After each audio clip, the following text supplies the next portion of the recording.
Hello viewers, welcome to my channel. আজকে অনেকদিন পর মামার বাড়ি এসেছি। আমি এসেছি তো চলো দেখা যাক মামার বাড়ি। কোথায় কি হচ্ছে। চলো দেখা ভাই যাক রান্না কি রান্না করছে। হলো। কি রান্না হচ্ছে এটা? এটা ইলিশ মাছের ভাপা। আচ্ছা, এটা সর্ষে বাটা দেওয়া বা সর্ষের গুঁড়া ব্যবহার করা যেতে পারে। হ্যাঁ। তারপরে তো আপনার সরষের তেল দিয়ে নেবেন।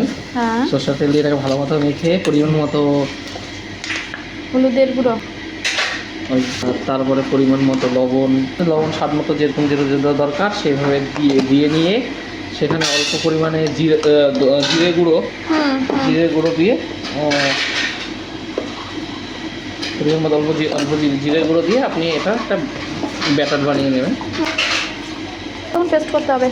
এটা কোনো টেস্ট করার ব্যাপার নেই। এটা গুঁড়ো করে একটা ব্যাটার বানিয়ে নিয়ে সেখানে প্রথমে অল্প ঠান্ডা জল দিয়ে একটা নর্মাল যে ব্যাটার হয় সেই ব্যাটারটা তৈরি করে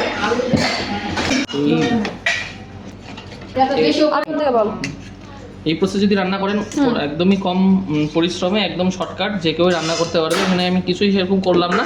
সর্ষার গুঁড়োর মধ্যে বাকি সব মশলা দিয়ে একটা ব্যাটার বানিয়ে নিলাম। সেটাকে যে আপনার ননস্টিক বা যেখানে ভাপ দেবেন সেটাতে একটা হালকা লেয়ার করে নিলেন। এই লেয়ারের ছাড়া যদি মাছগুলোকে ডিরেক্ট বসান সেখানে নিচে হিট করলে মাছগুলো লেগে যাবে। এই মাছগুলো শুধু লবণ আর হলুদ দিয়ে মাখিয়ে নেওয়া হয়েছিল। তো সেখানে একে একে মাছগুলোকে কাঁচা মাছ কোনো ভাজা হয়নি, তো আপনাদেরও কোনো ভাজার প্রয়োজন নেই, নর্মালি সাজিয়ে দেবেন। বাকি যে ব্যাটারটা আছে এটা হালকা একটু উষ্ণ গরম জল, কারণ দিলে ঠান্ডা জল দিলে হালকা একটা উষ্ণ গরম জল যেই পরিমাণে আপনারা এটার মধ্যে ঝোল রাখতে চান, তো সেই হিসাবে আপনার হালকা উষ্ণ একটা গরম জল দেবেন করে বসিয়ে নেন, কারণ ভিতরের জল দিতে দেন না তো মাছগুলো একটা সাথে একটা লেগে যাবে। টাইপের মতো উপর দিয়ে আপনার ইলিশ মাছের ভাপার জন্য মূল ইনগ্রিডিয়েন্ট